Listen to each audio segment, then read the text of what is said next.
জাতীয় থেকে আন্তর্জাতিক, প্রান্তিক, জনপদ থেকে নগর, চারপাশে কি ঘটছে এই মুহূর্তে সবকিছু নিয়ে আমাদের আয়োজন এখন চারদিক। আপনাদের সঙ্গে আছি আমি শামীমা রহমান শাম্মী। আওয়ামী লীগের কার্যক্রম পরিচালনায় নিষেধাজ্ঞা প্রত্যাহারের কোনো সুযোগ নেই বলে জানিয়েছেন আইন উপদেষ্টা ডক্টর আসিফ নজরুল। দুপুরে বরিশালে শঙ্কর মঠ পূজা মণ্ডপ পরিদর্শন করে সাংবাদিকদের প্রশ্নের জবাবে একথা বলেন তিনি। বিদেশি গণমাধ্যমে প্রধান উপদেষ্টার সাক্ষাৎকার প্রসঙ্গে তিনি বলেন, ফেব্রুয়ারির প্রথমার্ধেই নির্বাচন অনুষ্ঠিত হবে। এছাড়া পাহাড়কে যারা অশান্ত করবে তাদের বিরুদ্ধে ব্যবস্থা নেওয়ার হুঁশিয়ারি দেন তিনি। এ সময় হিন্দু সম্প্রদায়ের নেতৃবৃন্দের সাথে সাক্ষাৎ ও কুশল বিনিময় করেন আইন উপদেষ্টা।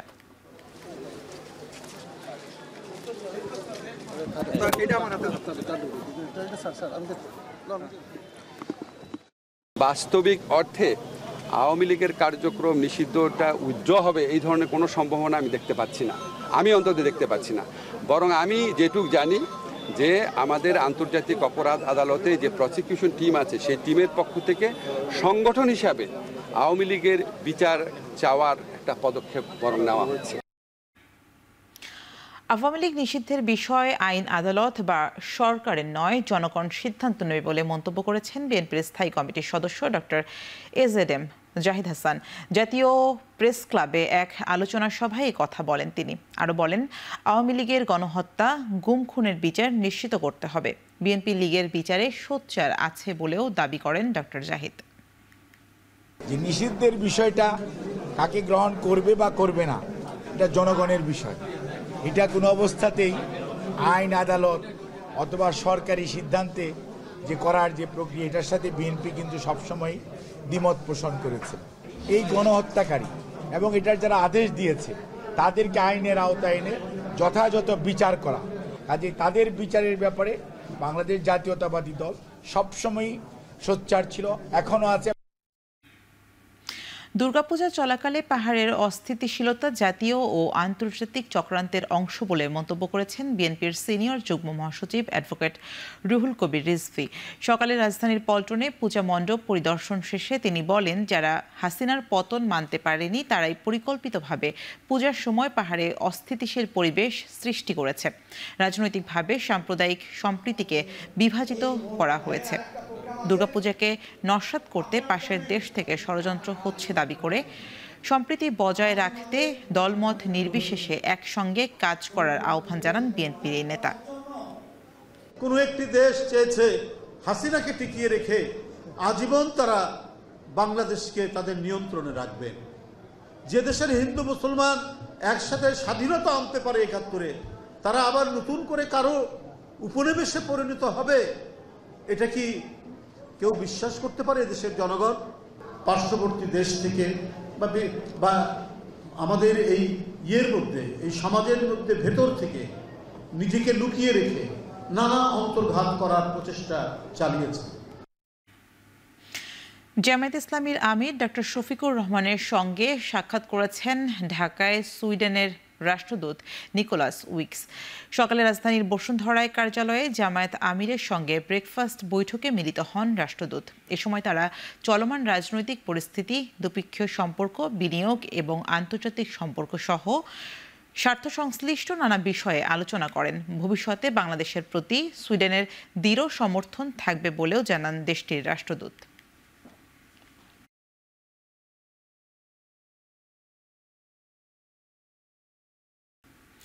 দেবী দুর্গাকে প্রাণ ভরে দেখার দিন মহানবমী। সকালে বিহিত পূজার মধ্যে দিয়ে শুরু হয় নবমীর আনুষ্ঠানিকতা। অঞ্জলি নিবেদন, প্রসাদ বিতরণ আর আরতি দেওয়ার মধ্যে দিয়ে দেশব্যাপী পালিত হচ্ছে মহানবমীর আনুষ্ঠানিকতা।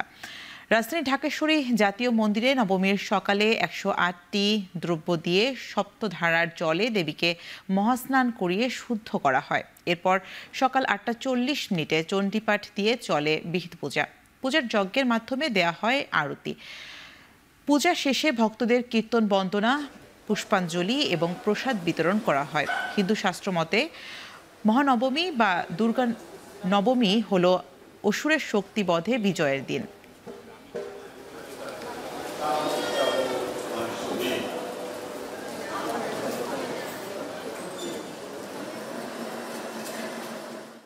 হচ্ছে আজকের দিনটা যেন আবহাওয়াটা প্রথমত সব ঠিক থাকে, যেন যার যা প্ল্যান প্রোগ্রাম আছে আজকের দিন সেই সব কিছু সে করতে পারে। সন্ধ্যা আরতি দেখবো, যেহেতু আসলে শেষ আরতি এবারে দুর্গাপূজার। এই সময়টা একটা আমাদের পূজার আমেজ থাকে, ঢাকা শহর সেজে ওঠে, তারপরে মেঘে যে শরৎকাল থাকে, এটা একটা অন্যরকম একটা অনুভূতি। এবছর দুর্গাপুজো অ্যাকচুয়ালি খুবই স্পেশাল। আমার মেয়ের হচ্ছে 19 মাস, তো হচ্ছে এটা ওর সেকেন্ড, তো এবার একটু বুঝতে শিখছে, তো এবার একটু বেশি স্পেশাল। দেশের জন্য ভালো পরিস্থিতি যেরকম ভাবে চলছে আরো যেন ভালো পরিস্থিতিতে যায় দেশ। মা চলে যাবেন কালকে, ওইটা একটু অশান্তি, একটু মনের ভিতরে একটা অস্থিরতা। এদিকে সারা দেশেও সাড়ম্বরে উদযাপিত হচ্ছে শারদীয় দুর্গোৎসবের চতুর্থ দিন। মণ্ডপে মণ্ডপে ভিড় করেছেন ভক্তরা। রাজশাহীতে 462টি পূজা মণ্ডপ মুখর ভক্তদের পদচারণায়। চণ্ডীপাঠ ও বিশেষ মন্ত্রপাঠের মধ্যে দিয়ে চলে মহানবমীর আনুষ্ঠানিকতা। 108টি মাটির প্রদীপ জ্বালিয়ে ও 108 পদ্মচরণে দিয়ে চট্টগ্রামে চলে দেবী বন্দনা। নবমী পূজা ও যজ্ঞের মধ্যে দিয়ে দেবীর আরাধনা করতে উত্তরবঙ্গের মন্দির ও মণ্ডপগুলোতে ভিড় ছিল ভক্ত অনুরাগীদের। ময়মনসিংহের মণ্ডপগুলোতেও ছিল উপচে পড়া ভিড়। কাসর ঘণ্টা, উলুধ্বনি আর মন্ত্রপাঠের মাধ্যমে পূজার আনুষ্ঠানিকতা সম্পন্ন করেন পুরোহিত। সকাল থেকে বৈরী আবহাওয়া উপেক্ষা করে বগুড়ার মণ্ডপে ভিড় করেন ভক্তরা। ফুল ফল সহ নানান উপাচারে পরিপূর্ণ হয় দেবীর চরণ। শঙ্খ আর উলুধ্বনিতে মুখর হয় খুলনার প্রতিটি মন্দির ও মণ্ডপও। পরে দেশ ও জাতির মঙ্গল কামনায় প্রার্থনা করেন ভক্তরা। এছাড়া সিলেটের মন্দির মণ্ডপগুলোতেও চলে নানা আচার অনুষ্ঠান। দিনভর চণ্ডীপাঠ ও মন্ত্রপাঠের পাশাপাশি ভক্তরা পুষ্পাঞ্জলি দেন।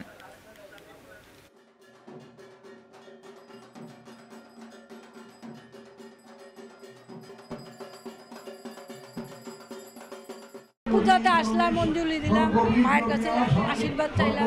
প্রতিবারের মতো এবারও উৎসবটা অনেক আনন্দঘন ছিল, ভালো ছিল, অনেক আনন্দে কেটেছে। এই নবমীতে আমরা খুব আনন্দ এনজয় করছি, অঞ্জলি প্রদান করেছি। পুজোর সপ্তমী দিন থেকে শুরু হয়। সপ্তমী অষ্টমীতে আমরা সন্ধ্যাবেলায় প্রসাদ দেই, আর নবমীর দিনে আমরা দুপুরবেলা সবাইকে প্রসাদ দিই। দেবীর কাছে প্রার্থনা এটাই, অশুভ যা কিছু আছে তা সব দূরে যাক, আর আমরা সবাই যাতে ভালো থাকি। দুষ্টদের দমন আর শান্তি আনার জন্য আমরা দেবী দুর্গের পূজা করি। প্রার্থনা হচ্ছে যে সবাইকে মানে মঙ্গল করুক, আয়ু বৃদ্ধি করুক। মা আমাদের মাঝে আসছে, আমরা এটাই চাই আমাদের দেশে জীবনে সবকিছুতেই যেন শান্তি সমৃদ্ধি সবকিছু যেন বয়ে আসে। মায়ের অর্চনার মাধ্যমে আমরা সেই অসুর শক্তিকে বিনাশ করলাম। নবমী পূজার মাধ্যমে আমাদের যে মা দুর্গার যে এই মাতৃভূমি থেকে চলে যাওয়ার দিন, তার আসলে ঘন্টাটা বেজে গিয়েছে, কারণ আগামীকাল দশমী। মা আসবে এই আনন্দ। এই 4টা দিন যে কিভাবে চলে যায় আমরা নিজেরাও বুঝতে পারি না, সব কাজের মধ্য দিয়ে। দেবী দুর্গা ওনার আগমন হয়েছে গজে, তো গজে আগমন হলে আমাদের একটা শুভ সংকেত থাকে যে আমাদের ফসলাদি ভালো হবে, আমাদের সমৃদ্ধি হবে। বিকেলেও নানান আচার আনুষ্ঠানিকতায় উদযাপিত হচ্ছে মহানবমী। এ নিয়ে বিস্তারিত জানাতে বনানী পূজা মণ্ডপ থেকে আমাদের সঙ্গে যুক্ত হচ্ছেন শাহরিয়ার জামান পুলক এবং সৈয়দপুর থেকে যুক্ত হচ্ছেন সহকর্মী মোকাররম হোসাইন। শুরুতেই চলে যেতে চাই পুলকের কাছে। পুলক, জানাবেন যে বিকেলে মহানবমীর কি কি আনুষ্ঠানিকতা দেখছেন?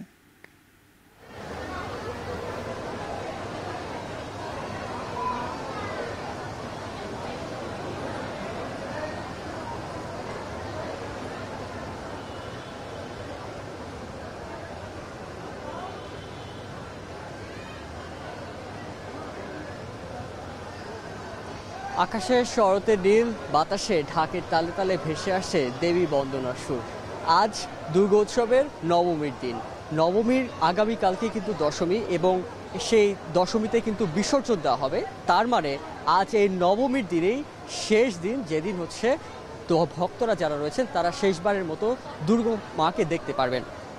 আজকের সকাল থেকেই বিভিন্ন তিথি রীতি মেনে কিন্তু এই দুর্গোৎসবের যে নবমীর দিন সেটি উদযাপন করা হচ্ছে।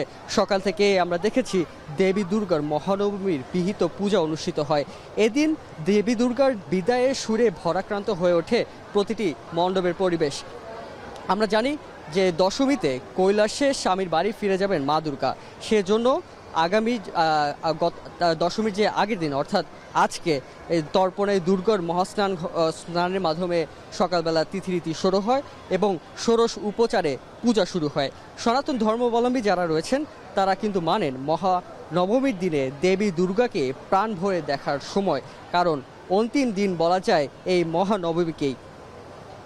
এর আগে সকালবেলা যে 108টি দ্রব্য দিয়ে পূজা করা হয়েছিল দেবী দুর্গাকে, পূজা শেষে কিন্তু যথারীতির প্রতিবারের মতো পঞ্চমী থেকে যে একটি রীতি থাকে যে অঞ্জলি নিবেদন ও প্রসাদ বিতরণ, আজকেও কিন্তু সেই রীতি আমরা দেখতে পেরেছি।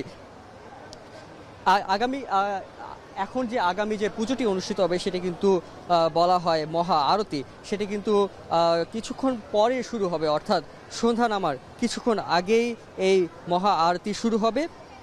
এবং সন্ধি পুজো যেটি সেটি কিন্তু অর্থাৎ নবমীর যে শুরুটি সেটি কিন্তু আগামী যে গতকালকে যে সন্ধি পূজা, সেই সন্ধি পুজোর থেকেই শুরু হয়েছে। অর্থাৎ মহাষ্টমীর যে শেষ 24 মিনিট এবং নবমীর যে শুরুর 24 মিনিট, সেই সময়টাতেই কিন্তু এই নবমী শুরু হয়েছে। এর আগে কিন্তু আমরা দেখেছি দুপুরবেলা ডিএমপি কমিশনার সাজ্জাদ আলী এসেছিলেন, তিনি কিন্তু বলেছেন যে সব ধরনের যে ঢাকা শহরে যে সব ধরনের মণ্ডপ এবং মন্দির রয়েছে সবগুলোতে কিন্তু কোনো ধরনের এখনও পর্যন্ত অপ্রীতিকর ঘটনা ঘটতে দেখা যায়নি। এবং আগামী যে দশমীর জন্য কিন্তু অনেক ধরনের প্রস্তুতির কথা তিনি জানিয়েছেন। তো এই ছিল আমার কাছে বনানীর যে মণ্ডপ সেখান থেকে সর্বশেষ। বনানী থেকে আমাদের সঙ্গে এতক্ষণ সেখানকার পরিস্থিতি জানাচ্ছিলেন সহকর্মী। এবং আমরা যেতে চাই সৈয়দপুরে, সেখানে আছেন মোকাররম। জানাবেন যে সৈয়দপুরে এই মুহূর্তে পূজা মণ্ডপগুলোতে ভিড় কেমন দেখছেন এবং কি কি আয়োজন রয়েছে?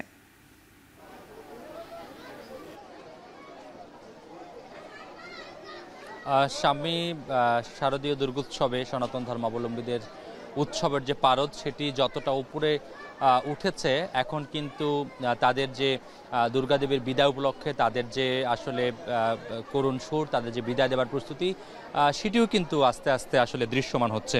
এই মুহূর্তে সৈয়দপুরের পূজা মণ্ডপগুলোতে আমরা দেখছি যে যারা ভক্তনুরাগী রয়েছেন তারা এক মন্দির থেকে অন্য মন্দির, এক মণ্ডপ থেকে অন্য মণ্ডপে যাচ্ছেন, অঞ্জলি দিচ্ছেন, প্রার্থনা করছেন, ঠাকুর দর্শন করছেন।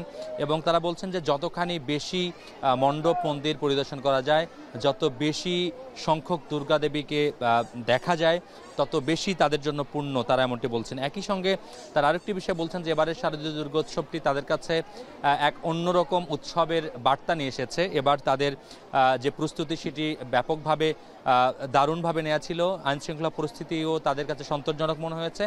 একই সঙ্গে সৌহার্দ্যপূর্ণ ভ্রাতৃত্বপূর্ণ পরিবেশের মধ্য দিয়ে যে উৎসব অনুষ্ঠিত হচ্ছে সেটিকেও তারা সাধুবাদ জানিয়েছেন। আমরা সকাল থেকে বিভিন্ন মণ্ডপে ঘুরেছি এবং সেই সকালবেলা থেকে সনাতন ধর্মের যে নিজস্ব আচার অনুষ্ঠান, তাদের যে রীতি, সেই রীতি অনুযায়ী তারা তাদের পুজোগুলো পালন করেছে। পুজো পালনের পরে যজ্ঞের মাধ্যমে তারা আহুতি দিয়েছে এবং সান্ধ্যকালীন যে আরতি হবে সেই আরতির জন্য এখন তাদের এই মুহূর্তের অপেক্ষা। এবং কিছু কিছু মণ্ডপে কিন্তু আসলে প্রসাদ বিতরণ দুপুরে শেষ হয়েছে, সেটি এখনও পর্যন্ত চলছে। তারা বলছেন যে সান্ধ্যা আরতি শুরু হওয়ার আগ মুহূর্ত পর্যন্ত সেই প্রসাদ বিতরণ চলবে। এই কারণেও এই যে মন্দির বা মণ্ডপগুলোতে উপস্থিতির সংখ্যা কিন্তু অনেকখানি বেশি। এবং যেহেতু আগামীকালকে মর্তলোক থেকে কৈলাসে ফিরে যাবেন দুর্গাদেবী, এবং সেই ফিরে যাবার যে পূর্ব পরিস্থিতি সেটিও তারা নিতে শুরু করেছেন। এবং এখনও পর্যন্ত উত্তরবঙ্গের কোনো মন্দির কিংবা মণ্ডপে আইনশৃঙ্খলা পরিস্থিতির কোনো ধরনের অবনতির খবর আমরা পাইনি।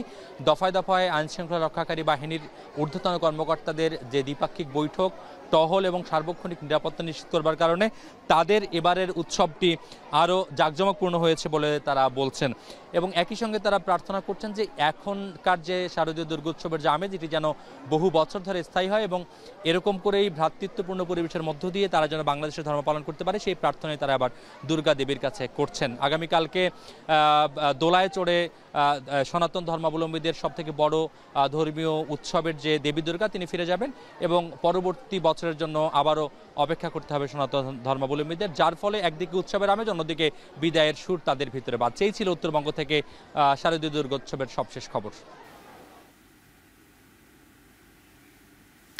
সৈয়দপুর থেকে আমাদেরকে পূজার আয়োজন নিয়ে জানাচ্ছিলেন সহকর্মী মোকাররম হোসাইন।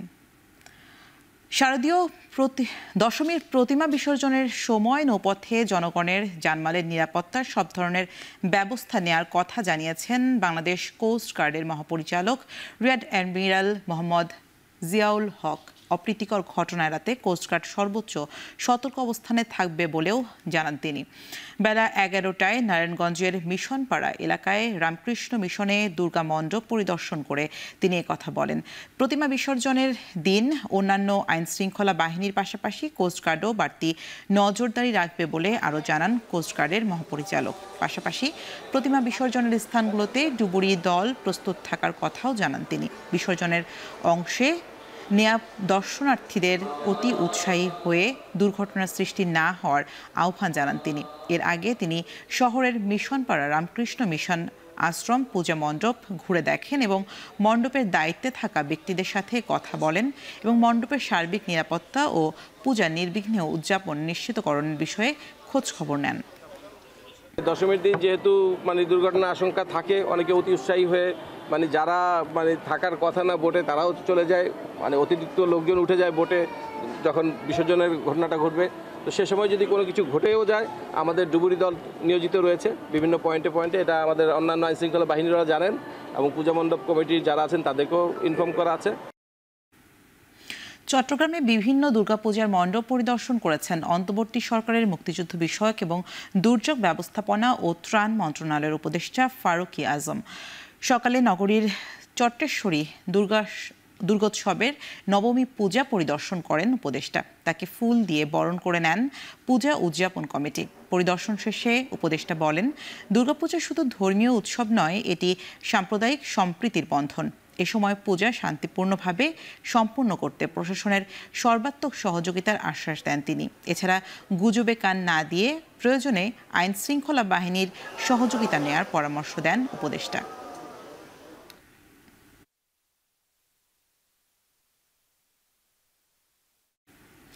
আশুলিয়ায় শারদীয় দুর্গাপূজা উপলক্ষে বিভিন্ন পূজা মণ্ডপে আর্থিক অনুদান দিয়েছে বিএনপি দলের ভারপ্রাপ্ত চেয়ারম্যান তারেক রহমানের নির্দেশে এই সহায়তা দেওয়া হয়েছে বলে জানানো হয়। দুপুরে আশুলিয়ার পাথালিয়া ইউনিয়নের বিভিন্ন পূজা মণ্ডপ পরিদর্শন করেন স্থানীয় বিএনপির নেতারা। এ সময় আয়োজকদের সঙ্গে কথা বলেন তারা। আইন শৃঙ্খলা বাহিনীর পক্ষ থেকে নিরাপত্তা ব্যবস্থা সহ সার্বিক বিষয়ে খোঁজ নেন তারা। পরে উৎসবকে আনন্দমুখর করতে আর্থিক সহায়তা দেওয়া হয়। এ সময় সাভার উপজেলার সাবেক চেয়ারম্যান মোহাম্মদ কফিল উদ্দিন আহমেদ, পৌর বিএনপির সভাপতি খন্দকার শাহ মাইনুল ইসলাম বিল্টু, আশুলিয়া থানা বিএনপির সহসভাপতি বাশেদ দেওয়ান সহ দলের বিভিন্ন অঙ্গ ও সহযোগী সংগঠনের নেতারা উপস্থিত ছিলেন।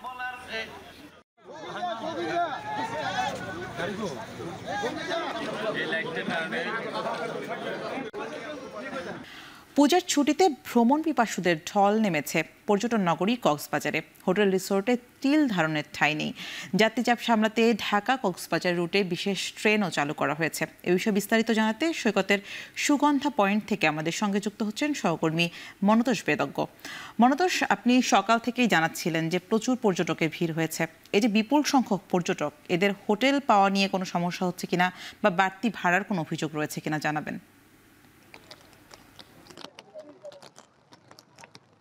স্বামী, সকালে একজন পর্যটক আসলে বলছিলেন তিনি 6টি হোটেলে তিনি চেষ্টা করেছেন কক্ষ পাওয়ার জন্য। শেষ পর্যন্ত তিনি কক্ষ না পেয়ে কক্সবাজার শহরের টেকপাড়ার একটি বাসায়, তার বন্ধুর বাসায় তিনি আশ্রয় নিয়েছেন। এবং হোটেল মালিকরা যেটি বলছেন যে প্রায় শতভাগ কক্ষ আসলে বুকিং রয়েছে। এই ধরনের আসলে পরিস্থিতি আজকে পর্যন্ত। এবং গত শুক্রবার থেকে আসলে কক্সবাজারে ঢল সেটি আমরা, এবং এই যে বিপুল পর্যটক সমাগম, এটির কারণে এখানকার যারা ব্যবসায়ী রয়েছেন তারা কিন্তু স্বস্তিতে রয়েছেন। তবে আজকে দুপুর থেকে আবার থেমে থেমে বৃষ্টিপাত হচ্ছে এবং এই যে বৃষ্টিপাত, এটির কারণে কিন্তু পর্যটকদের যে ভ্রমণ আনন্দ সেটিতে কিছুটা বিঘ্ন ঘটছে। তবে আমরা কয়েকজন পর্যটকের সাথে কথা বলেছি, তারা যেটি বলছেন যে বর্ষার যে কক্সবাজার যে রোদের যে রূপ, সেই সময়কার যে সময় কিরকম কক্সবাজারের রূপ, সমুদ্রের যে উত্তাল একটি রূপ, সেটিও তারা আসলে উপভোগের সুযোগ পেয়েছেন। এবং এই মুহূর্তে একেবারে মেঘলা একটি পরিবেশ, থেমে থেমে বৃষ্টি হচ্ছে, এটিও কিন্তু আমরা দেখছি যে পর্যটকরা বেশ এই পরিবেশটি উপভোগ করছেন। এবং এখনো অনেকে এই অবেলায়ও কিন্তু আমরা দেখছি সমুদ্র স্নানে রয়েছেন শত শত মানুষ। এবং সৈকত জুড়ে বৃষ্টি উপেক্ষা করে মানুষের যে ঢল সেটি এখনো অব্যাহত আছে বলা যায়। এবং তবে এখানে যে সৈকত কেন্দ্রিক যে ক্ষুদ্র ব্যবসাগুলো, বিশেষ করে সৈকতের যে যারা ঘোড়া চালান কিংবা এখানে যারা বিচ বাইক চালান কিংবা ওয়াটার বাইকের ব্যবসার সাথে যারা জড়িত, তারা কিন্তু তাদের যে ব্যবসা বাণিজ্য সেটি কিছুটা কমেছে, যেহেতু বৃষ্টির কারণে আসলে এই ব্যবসা প্রতিষ্ঠানগুলো চলতে পারছে না। এবং এখানে সৈকতে যেসব ভ্রাম্যমাণ হকার বসেন, তারাও কিন্তু তাদের ব্যবসাও কিন্তু এই মুহূর্তে হচ্ছে না, সেটি আমাদেরকে তারা জানিয়েছেন। তবে সব মিলে এখানে যে হোটেল রেস্তোরাঁগুলোতে যেহেতু একটি চাঙা ভাব এসেছে, তারা কিন্তু এটি নিয়ে স্বস্তি প্রকাশ করেছেন। একইভাবে এখানে যারা প্রশাসনের কর্মকর্তা রয়েছেন, জেলা প্রশাসন এবং পুলিশের পক্ষ থেকেও কিন্তু বাড়তি নিরাপত্তা ব্যবস্থা এই সমাগমকে পুঁজি করে করা হয়েছে। সাম্মি, এই ছিল আমার কাছে সবশেষ। অবরোধ স্থগিতের পর যান চলাচল অনেকটাই স্বাভাবিক হয়েছে খাগড়াছড়িতে। খুলছে দোকানপাট ও ব্যবসা প্রতিষ্ঠান, বাজারগুলোতেও বসতে শুরু করেছে লোকসমাগম, যাতে স্বস্তি ফিরতে শুরু করেছে জনমনে। অবরোধ প্রত্যাহারের পর চট্টগ্রাম ও ঢাকামুখী সড়কে চাপ বেড়েছে পণ্য ও যাত্রীবাহী যানবাহনের। কয়েকদিন সড়কে আটকা পড়া গাড়িগুলো পৌঁছেছে গন্তব্যে। এছাড়া অভ্যন্তরীণ সড়কগুলোতে বেড়েছে যানবাহনের সংখ্যা। দুর্গাপূজায় সামিল হয়েছেন পাহাড়ের সনাতন ধর্মাবলম্বীরা। এর আগে মঙ্গলবার রাতে প্রশাসনের আশ্বাসে ও দুর্গাপূজার জন্য অবরোধ প্রত্যাহারের ঘোষণা দেন জুম্ম ছাত্র জনতা। তবে পরিস্থিতি স্বাভাবিক না হওয়া পর্যন্ত নির্দিষ্ট কিছু জায়গায় 144 ধারা জারি রেখেছে প্রশাসন। গত 23 সেপ্টেম্বর মারমা তরুণী ধর্ষণের ঘটনার পর থেকেই নানান কর্মসূচিতে উত্তাল ছিল খাগড়াছড়ি। গুইমারার সংঘর্ষে প্রাণ হারায় 3 জন এবং পুড়িয়ে দেয়া হয় দোকানপাট ও বসতঘর।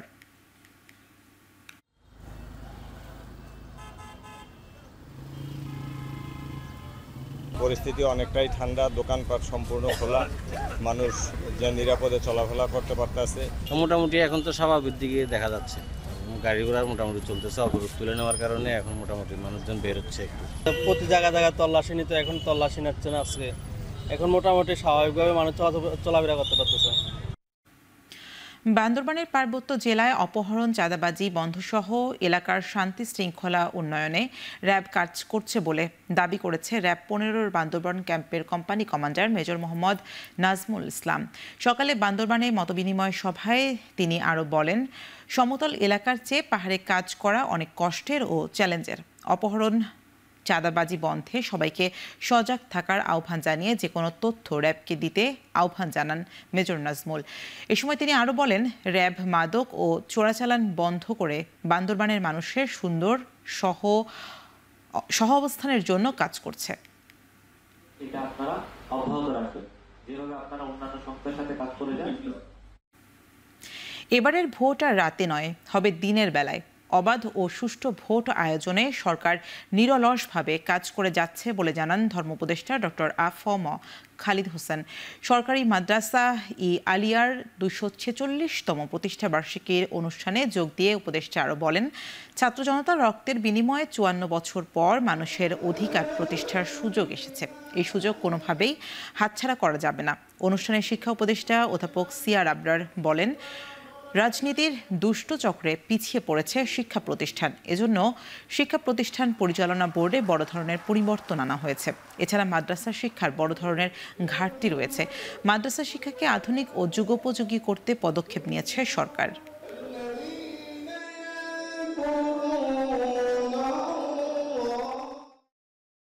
আমরা ফেব্রুয়ারিতে নির্বাচন করব। Fair, free, impartial and inclusive election will be held. প্রতিটি মানুষ তার নিজের ভোট দিতে পারবে। আমরা এভাবে এগিয়ে যাচ্ছি। ভোট হবে দিনের বেলা, রাতে নয়। আমরা একটা ইলেকটেড গভর্নমেন্টের হাতে ক্ষমতা দিয়ে দায়িত্ব হস্তান্তর করে আমরা পুরোনো ঠিকানায় ফিরে যাব।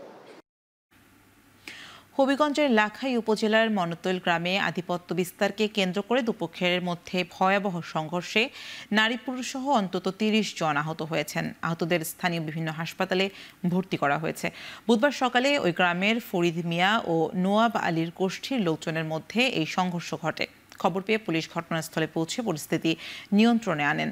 স্থানীয় সূত্রে জানা যায়, মনতৈল এলাকার পঞ্চায়েত বাড়ির ফরিদ মিয়া ও পাশের গ্রামের নোয়াব আলীর মধ্যে দীর্ঘদিন ধরে মামলা মোকদ্দমা ও গোষ্ঠীগত আধিপত্য নিয়ে বিরোধ চলছিল। এর জের ধরে বুধবার সকালে উভয় পক্ষের লোকজন দেশীয় অস্ত্র নিয়ে সংঘর্ষে জড়িয়ে পড়ে। লাখাই থানার ভারপ্রাপ্ত কর্মকর্তা জানান, পরিস্থিতি বর্তমানে শান্ত রয়েছে, এলাকার অতিরিক্ত পুলিশ মোতায়েন করা হয়েছে।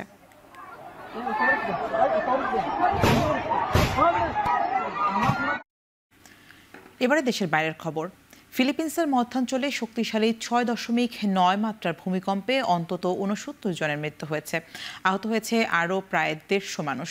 স্থানীয় সময় মঙ্গলবার রাতে সেবু সিটির উপকূলে আঘাত হানে ভূমিকম্পটি। আশপাশের কয়েকটি শহরে অনুভূত হয় কম্পন। এ সময় ধসে পড়েছে বহু ভবন, বিদ্যুৎ বিচ্ছিন্ন হয়ে আছেন অনেক এলাকা। বিভিন্ন সড়ক ও মহাসড়কে দেখা দিয়েছে ফাটল। সেবু শহরে প্রায় 10 লাখ মানুষের বসবাস। স্থানীয় কর্তৃপক্ষ জানিয়েছে উদ্ধার অভিযান চলছে। ধসে পড়া ভবনের নিচে চাপা পড়ে আছেন অনেকে। মৃতের সংখ্যা আরও বাড়ার শঙ্কা তৈরি হয়েছে, তবে সুনামির কোনো সতর্কতা জারি করা হয়নি।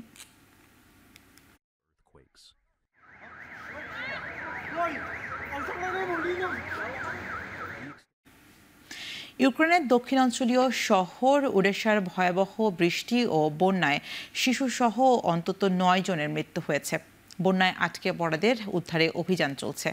দেশটির জরুরি সেবাদানকারী সংস্থা জানিয়েছে এখন পর্যন্ত 362 জনকে উদ্ধার করা হয়েছে। বন্যার কারণে একটি বাস ডুবে যায়, পানিতে আটকা পড়েন অসংখ্য গাড়িও। ওডেসার মেয়র জানিয়েছে মাত্র 7 ঘন্টায় শহরে 2 মাসের সমান বৃষ্টিপাত হয়েছে। তবে পরিস্থিতি নিয়ন্ত্রণে আছে বলে দাবি করেছেন তিনি। বৃহস্পতিবার বন্যা পরিস্থিতি আরও খারাপ হতে পারে বলে শঙ্কা প্রকাশ করেছে আবহাওয়া অফিস।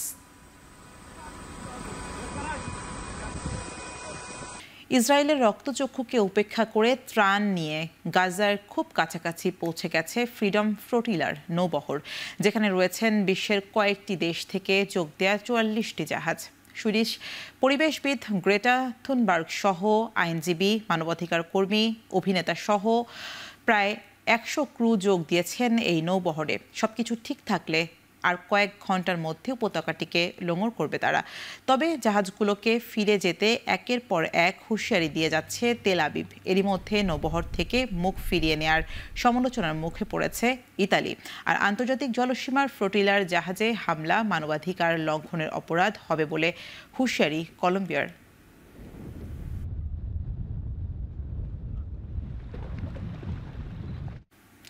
গাজা যুদ্ধ বন্ধে ট্রাম্পের প্রস্তাবে সম্মত হতে হামাসকে 3 থেকে 4 দিনের আলটিমেটাম দিয়েছেন মার্কিন প্রেসিডেন্ট ডোনাল্ড ট্রাম্প। অন্যথায় কঠিন পরিণতি ভোগ করতে হবে বলে হুঁশিয়ারি দেন তারা। সোমবার হোয়াইট হাউসে রুদ্ধদ্বার বৈঠকের পর গাজা শান্তি চুক্তিতে সম্মত হন মার্কিন প্রেসিডেন্ট ডোনাল্ড ট্রাম্প ও ইসরায়েলের প্রধানমন্ত্রী বেনিয়ামিন নেতানিয়াহু। এর কয়েক ঘন্টা পরই ট্রাম্প ঘোষণা দেন 3 থেকে 4 দিনের মধ্যে হামাসকে এই যুদ্ধবিরতি প্রস্তাবে রাজি হতে হবে, অন্যথায় এই খেলার শেষ করবে ইসরায়েল। সেক্ষেত্রে গাজায় আগ্রাসনের মাত্রা আরও কয়েক গুণ বাড়ানোর হুঁশিয়ারি দিয়েছে জাতিসংঘে নিযুক্ত ইসরায়েলি রাষ্ট্রদূত। তবে হামাসের পক্ষ থেকে এখনও কোনো চূড়ান্ত সিদ্ধান্ত জানানো হয়নি। বিষয়টি পর্যালোচনা করছে বলে জানায় ফিলিস্তিনের স্বাধীনতাকামী গোষ্ঠীটি।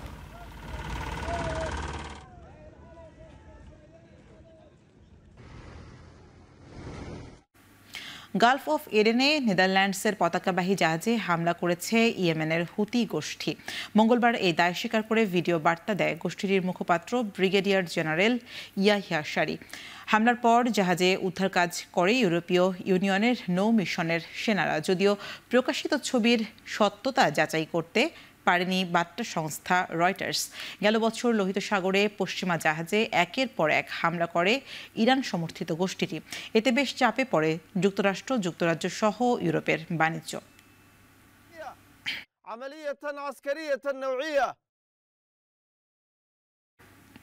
অবশেষে আনুষ্ঠানিকভাবে যুক্তরাষ্ট্রের সরকারি অচলাবস্থা শুরু হলো। সেনেটের চূড়ান্ত ভোটাভুটিতে তহবিল পাশে একমত হতে পারেননি ডেমোক্র্যাট ও রিপাবলিকান আইন প্রণেতারা। বিলের পক্ষে ভোট পড়েছে 55 আর বিপক্ষে পড়েছে 45 ভোট। বিলের পক্ষে ভোট পড়ে তবে অচলাবস্থা এড়াতে রিপাবলিকানদের প্রয়োজন ছিল 60টি ভোট। শাটডাউন এড়াতে শেষ পর্যন্ত ব্যর্থ হলেন রিপাবলিকানরা। সাময়িকভাবে বন্ধ হওয়ার পথে বেশ কিছু সরকারি পরিষেবা। এদিকে ডোনাল্ড ট্রাম্প হুমকি দিয়েছেন অচলাবস্থা কার্যকর হলে ব্যাপক হারে ছাঁটাই করা হতে পারে ফেডারেল কর্মীদের। এই শাটডাউনের জন্য ডেমোক্র্যাট আইন প্রণেতাদের দায়ী করেন তিনি। ওয়াশিংটনে এই অচলাবস্থা কতদিন স্থায়ী হতে পারে তা নিয়ে উদ্বেগ সবাই। এর আগে 2018 সালে ট্রাম্পের প্রথম মেয়াদে অচলাবস্থার মুখে পড়েছিল মার্কিন প্রশাসন।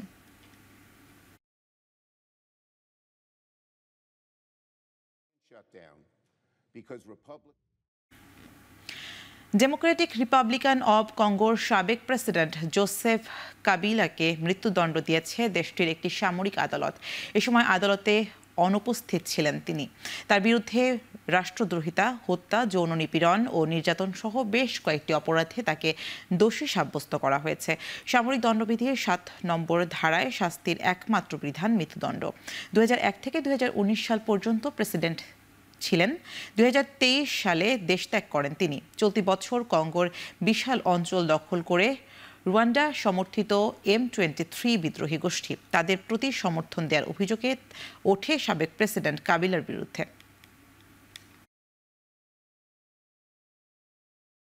পাতানো নির্বাচনের অংশ হতে চায় না বলেই পিসিবি নির্বাচন থেকে সরে দাঁড়াচ্ছি জানিয়েছেন সাবেক ক্রিকেটার তামিম ইকবাল। বুধবার সকাল 10টার দিকে বিসিবি ভবনে গিয়ে নিজের মনোনয়ন প্রত্যাহার করে নেন তিনি।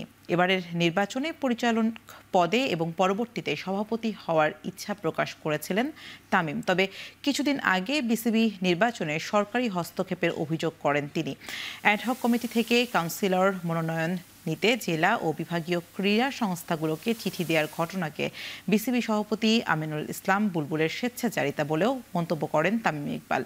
এরপর গতকাল দুদকের তদন্তে নাম আসা ঢাকার 15টি ক্লাবের কাউন্সিলরশিপ হাইকোর্টের আদেশে বাতিল করা হলে এবার নির্বাচন থেকেই সরে দাঁড়ানোর সিদ্ধান্ত নেন সাবেক দেশসেরা এই ওপেনার।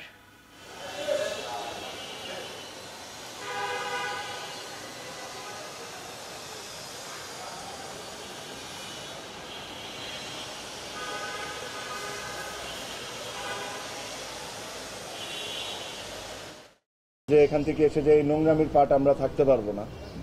এখানে ধরেন বিভিন্ন সময় অনেক ধরনের কথা বলা হয়েছে, but end of the day আমার কাছে মনে হয় যে এই নোংরামির সাথে আমরা কোনো দিক থেকে কোনোভাবে পার্ট রাখতে পারবো না। যারা বোর্ডে আছেন তারা যদি এভাবে করে ইলেকশন করতে চান করতে পারেন, জিততেও পারেন, বাট আজকে ক্রিকেট 100% হেরে গেছে, এটা নিয়ে কোনো সন্দেহ নাই।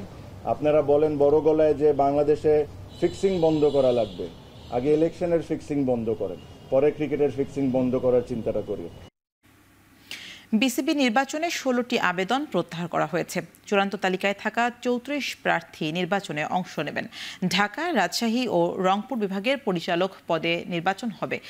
বুধবার মনোনয়ন প্রত্যাহারের পর প্রার্থী তালিকা চূড়ান্তের পর গণমাধ্যমে এসব জানান returning officer Sheikh Jobayer Hossain. Category 2-এ প্রার্থী এখন 16 জন আছেন, এখানে 13 জন প্রত্যাহার করেছে, এবং ক্যাটাগরি 3-এ প্রার্থী আছেন 2 জন, 1 জন প্রত্যাহার করেছে। টোটাল প্রার্থী ছিল 50 জন, 50 থেকে 16টা বাদ দিলে এখন আমাদের 34টা। অনুশীলনে ইনজুরিতে পড়ে অস্ট্রেলিয়ার বিপক্ষে 3 ম্যাচের টি-20 সিরিজ থেকে ছিটকে গেলেন নিউজিল্যান্ডের allrounder Rachin Ravindra. Chappell Hadlee টি-20 সিরিজ থেকে ছিটকে গেলেন Kiwi batting allrounder Rachin Ravindra. Mount মঙ্গানুতে অনুশীলনের সময় বিলবোর্ডের সাথে ধাক্কা খেয়ে মারাত্মকভাবে আহত হন রাচিন। তার উপরের ঠোঁটে মারাত্মক ক্ষতের সৃষ্টি হয়। প্রাথমিক কনকাশন টেস্টে পাশ করলেও তাকে ডাক্তারের ছুরি কাঁচির নিচে যেতে হয়। আপাতত 3 ম্যাচের টি-20 সিরিজে আর খেলতে পারবেন না এই কিউই ব্যাটার অলরাউন্ডার। তার পরিবর্তে দলে ডাক পেয়েছেন সবশেষ জিম্বাবুয়ে সিরিজ খেলে অলরাউন্ডার জিমি নিশান।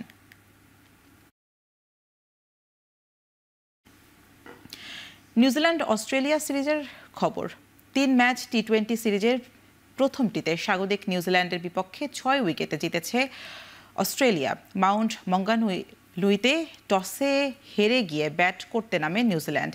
টিম রবিনসনের ঝড়ো সেঞ্চুরিতে 6 উইকেটে 181 রানের বড় সংগ্রহ তোলে কিউইরা। জবাবে মার্শের 43 বলে 85 রানের ঝড়ো ইনিংসে ভর করে 6 উইকেট ও 21 বল হাতে রেখেই জয়ের বন্দরে পৌঁছে যায় সফরকারীরা। এই জয়ে 1-0 ব্যবধানে সিরিজে এগিয়ে গেল অস্ট্রেলিয়া।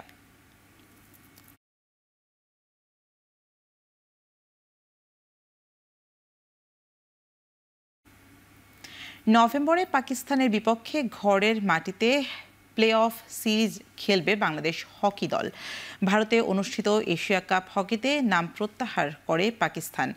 এরপরই বিশ্বকাপ বাছাইয়ে পাকিস্তানকে সুযোগ করে দিতে বিশেষ নিয়ম চালু করে বিশ্ব হকি ফেডারেশন। আসরে পঞ্চম স্থান অর্জনকারী দল বাছাই পর্ব খেলতে পারবে, তবে ষষ্ঠ হলে পাকিস্তানের বিপক্ষে নিজেদের ভেন্যুতে প্লে অফ খেলতে হবে। আর বাংলাদেশের আসরে ষষ্ঠ স্থান অর্জন করায় বাংলাদেশ দলের বিপক্ষে 3 ম্যাচের প্লে অফ খেলবে পাকিস্তান। এক বিবৃতিতে বিষয়টি নিশ্চিত করেছে এশিয়ার হকি ফেডারেশন। বিশ্বকাপে অংশগ্রহণ নিশ্চিতে বাছাই পর্বে খেলার সুযোগ পাবে এই সিরিজের জয়ী দল।